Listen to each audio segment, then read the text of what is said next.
ಎಲ್ಲವೂ ಚೆನ್ನಾಗಿಯೇ ಇತ್ತು. ನನ್ನ ಬದುಕು ಈ ರೀತಿಯಾಗುತ್ತೆ ಅಂತ ಯಾವತ್ತೂ ಯೋಚಿಸಿರಲಿಲ್ಲ.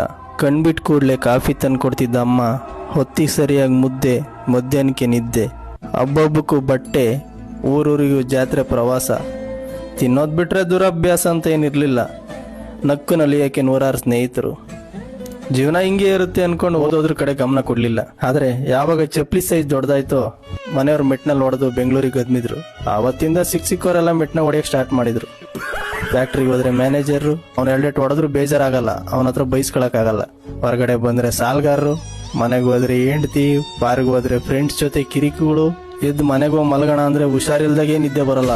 ಇಷ್ಟೆಲ್ಲ ಕಿತ್ಗುಡ್ಡೆ ಹಾಕಿದ್ರು ಇಟ್ಕೊಳಕ್ ಒಳ್ಳೆ ಬಟ್ಟೆ ಇಲ್ಲ, ಹಾಕೊಳಕ್ ಒಳ್ಳೆ ಚಪ್ಪಲಿ ಇಲ್ಲ. ಸರಿ, ಏನಾದರೂ ಪ್ಯಾಷನ್ನ ಫಾಲೋ ಮಾಡೋಣ ಅಂದರೆ ಚೀಟರು, ಮನೆ ಓನರು ನನ್ನ ಫಾಲೋ ಮಾಡ್ತಾರೆ. ನಮ್ಮಪ್ಪ ನಿಜವಾಗೂ ಗ್ರೇಟು.